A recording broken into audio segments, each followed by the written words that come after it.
et de vous remercier d'être venu répondre à cet appel en commençant à remercier l'honorable président pour l'opportunité qu'il me donne de me faire écouter.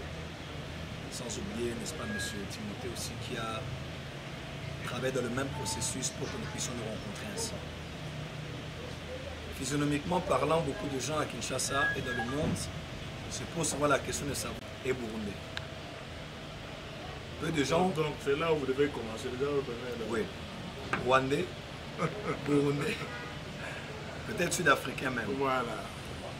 Beaucoup de gens se sont posé des questions. J'étais d'où finalement? Je venais d'où? J'étais d'où? Très peu de gens savaient exactement qui est-ce que j'étais, d'où est-ce que j'étais. Je pense que c'est peut-être aujourd'hui qu'un peu plus les gens découvrent qui je suis et que je découvre aussi profondément d'où je viens. Je m'appelle Joël Francis Tatou Mundala. Mundala est le nom que j'ai reçu de mon grand-père, qui était Tétéla. Ma mère, elle est Tétéla de père et de mère. Mon papa est du Katanga, belge aussi, de par sa mère, avec une grand-mère juive. Mais je suis de papa Katangé et de maman Tétéla. À la mort de notre père qui était dans la politique et ambassadeur dans ce pays, à l'époque de Mobutu, nous sommes tous réfugiés très jeunes entre les mains de maman et de sa famille, la famille Tétéla. J'ai grandi avec Pungalo Jesse, j'ai grandi en mangeant à terre, sous les nattes, avec la bêta, avec tout ce qu'il y a à la main manger. J'étais à l'église méthodiste Michoni, sur l'avenue Sola, avenue de l'école, sur Sola. C'est là où j'ai grandi. On a chanté à la chorale. Ma mère était présidente d'honneur des deux grandes chorales qu'il y avait là-bas. Elle était partenaire pendant plusieurs années. J'ai grandi à l'église méthodiste. J'ai grandi entre les mains des Batétéla. Parce que c'est déjà une Tétéla qui m'a donné la vie. Donc je suis né entre les mains des Batétéla et j'ai grandi entre les mains des Batétéla. Donc je suis venu solliciter un rendez-vous avec M. Timothée et l'équipe représentative qui pouvait se disponibiliser pour m'écouter après avoir reçu la réaction sur les réseaux sociaux du répondant du message que j'avais à prêcher il y a de cela quelques semaines. J'ai sollicité personnellement le rendez-vous parce que je m'étais dit je dois absolument écouter et être écouté. Ma mère m'avait déjà appelé pour me dire mon fils, il faut que tu voies comment régler cette affaire. Parce que plus d'une personne ont été choquées par les propos que tu pensais bien dire sous l'effet de l'émotion du message, mais qui n'ont pas été bien choisis et bien placés. Et j'ai sollicité un rendez-vous. J'ai demandé même à mes aînés qui étaient là, je leur ai dit, je ne viens pas comme prophète, je ne vais pas prêcher un sermon, je viens comme votre enfant, votre petit frère, votre neveu, votre fils, pour reconnaître humblement devant vous que mes propos ont été mal choisis lors d'un sermon dans lequel je parlais des totems. Je m'identifiais même comme étant Tétéla de par ma mère, mais les mots n'ont pas été bien choisis et cela ont eu à offenser mes sœurs en premier et toute la grande communauté. De ma petite connaissance en histoire, je ne pensais qu'au Tétéla, je pensais qu'à l'Odja, et pourtant c'est après que j'ai, par M. Timothée, sincèrement, compris que le Grand Kasaï nous inclut tous. Je ne pouvais jamais imaginer, c'est en les rencontrant même que beaucoup ont commencé à m'expliquer, à part ce que je connaissais en famille, l'histoire même des Tétéla, des Anamongo, que j'ai commencé à comprendre. Donc, un peu comme je leur avais dit pour demander pardon, et aussi par la même occasion avoir l'opportunité de revenir chez nous aussi en famille. Nous allons dans des églises, nous allons dans des regroupements politiques, mais la famille et les liens de sang sont plus forts que tous les autres liens.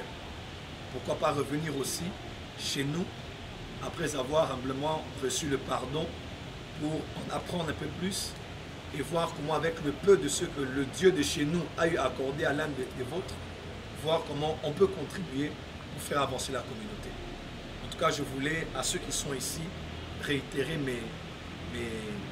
humblement mon pardon à mes mamans, à mes tantes, à mes sœurs, à mes grandes sœurs, à mes petites sœurs, à nos filles qui ont été offensées par les propos que j'ai utilisés lors de mon message. Je vous demande vraiment de me pardonner. Et à vous tous les notables qui avaient répondu à cet appel, à mes frères et mes sœurs et nos aînés, et à tous ceux qui suivront aussi cette adresse de par les réseaux sociaux et les médias, je vous demande à vous tous humblement de me pardonner.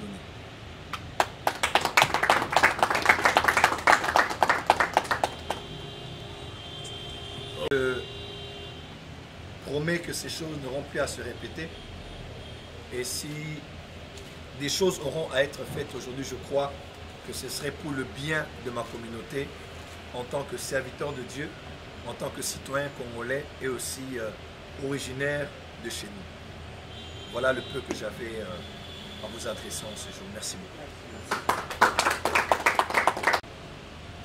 Vous montrez clairement devant votre fils, votre frère, que vous avez accepté son pardon. Je venais de dire ici que nous sommes des Juifs. Le Kassaïen, nous sommes des Juifs.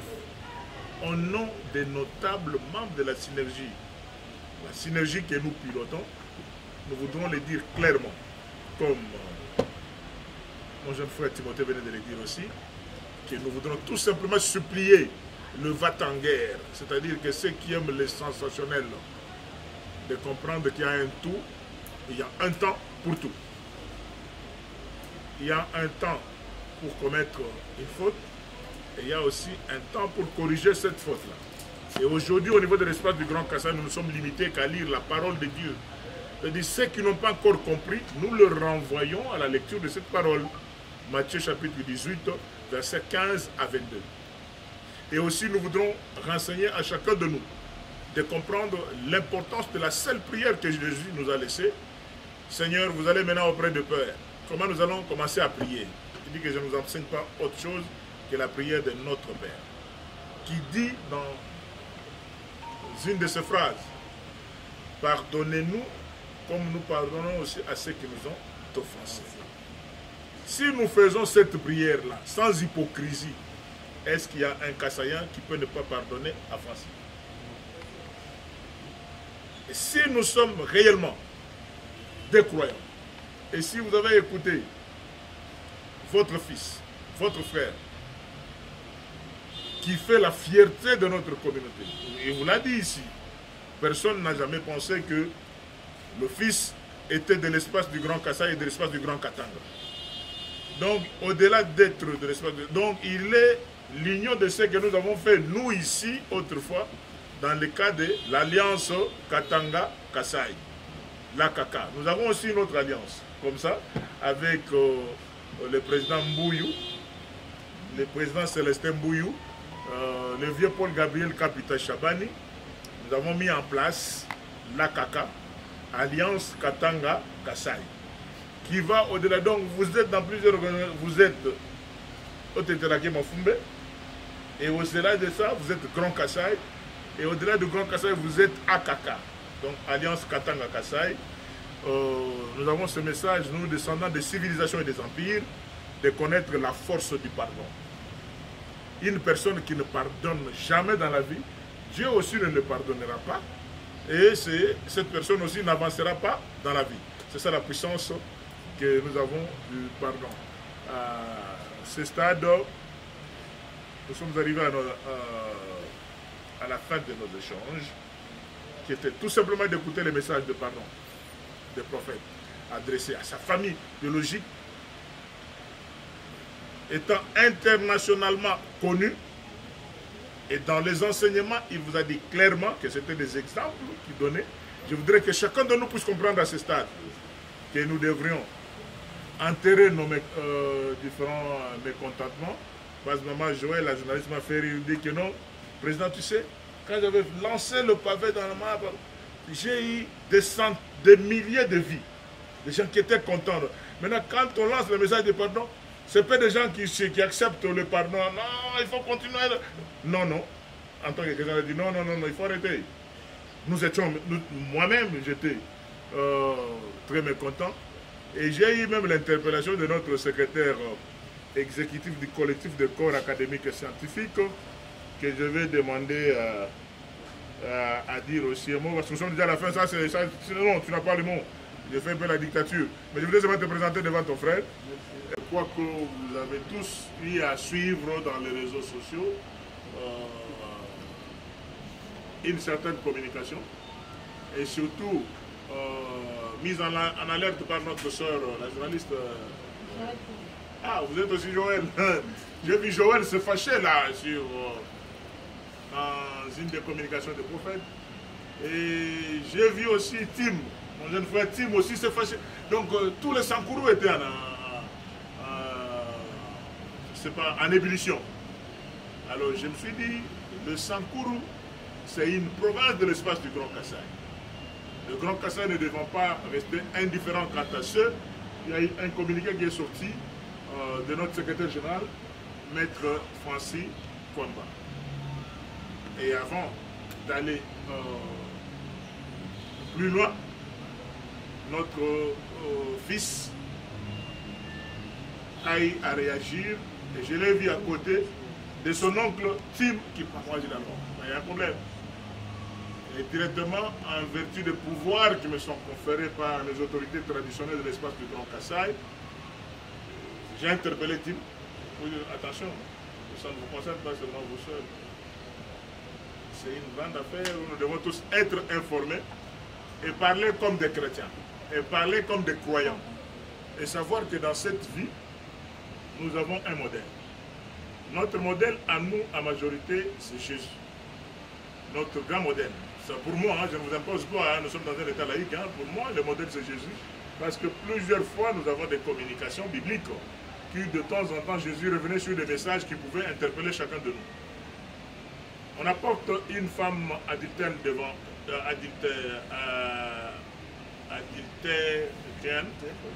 devant Jésus et on lui pose la question, qu'est-ce qu'on peut faire de cette femme par rapport à ce qu'il a eu à faire? Elle a commis l'adultère. Et Jésus n'a pas répondu parce que les Juifs attendaient. Nous, les Kassaïens, on nous dit que nous sommes des Juifs du Congo. C'est ça, non? On nous traite des Juifs du Congo. Et comme nous prenons ces habitudes de Juifs, Jésus n'a pris qu'un son doigt pour écrire par terre. Et selon nos pères, moi je suis fils d'un pasteur aussi, selon la théologie, ce que Jésus avait écrit, c'est lui qui n'a jamais fait ça et qui lui jette la pierre. Et quand Jésus écrivait, ne regardez pas la foule qui était venue accuser. Et quand il a eu à soulever la tête pour voir qui voulait répondre à la question, à l'accusation, il n'y avait personne, tout le monde était parti. Parce que chacun de nous peut commettre une faute. Chacun de nous peut commettre une faute. C'est pour cela qu'avant d'aller plus loin, je voudrais demander à celui qui a déjà lu dans une église. Est-ce qu'il y a quelqu'un qui a déjà lu la Bible dans une église devant les gens? Autour de cette table. Il y a quelqu'un qui a déjà lu la Bible en public,